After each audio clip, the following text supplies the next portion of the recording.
શ્રી સદગુરુ પ્રવચન પ્રસાદ 2477 પ્રવચન 9માંથી પર્યાય દ્રવ્યને બતાવે. દ્રવ્યની વર્તમાન યોગ્યતાથી જે કંઈ ઉત્પાદરૂપ અવસ્થા થાય છે તે નિમિત્તથી નહીં, પૂર્ણ પર્યાયથી નહીં, પૂર્વ પર્યાયની હયાતીથી નહીં, પણ સ્વતંત્ર અહેતુ સ્વભાવ સામર્થ્યથી થાય છે. 1.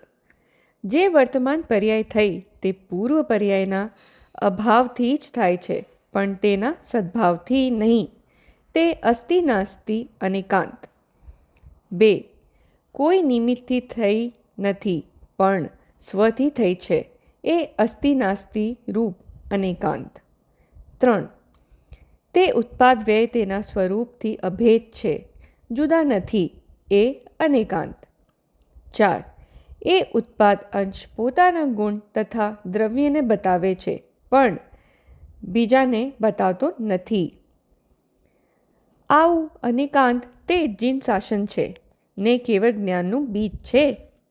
રાગ, પુણ્ય, દેવાદિ તથા દેહાદિ નિમિત્ત વડે વિતરાગ થવાતું નથી. એ છે તો આત્મા છે એમ નથી. જ્ઞાન આત્માના આધારે છે તેમ જાણી પૂર્ણ વિતરાગતાના લક્ષ્ય સ્વ પર જ્ઞેયોને જાણતા ગુણ પર્યાય દ્વારા તે જ દ્રવ્ય જણાય છે ને તેમાં રાગની ઉત્પત્તિ ન થતાં નિર્મળતા જ ઉત્પન્ન થાય છે. અહીં જ્ઞાન પ્રદાન કથન છે.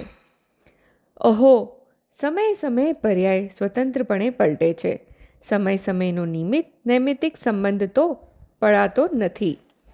નિમિત્ત તથા પૂર્વ પર્યાયના અભાવથી નવી નવી ઉત્પાદ પર્યાય તેના સ્વરૂપ કર્તાકરણના સામર્થ્યથી ઉપજી તે દ્રવ્યને બતાવે છે. તેમાં કોઈને સાધનીનો પ્રશ્ન જ નથી. આ સમયે આમ પર્યાય હતી ને બીજા સમયે આમ કેમ? એવા વિકલ્પો તેવા અવકાશ નથી, કેમ કે સ્વરૂપથી જ તેવું છે તે બીજાને આધારે નથી. આમ માનવું તેનું નામ સમ્યકત્વ છે.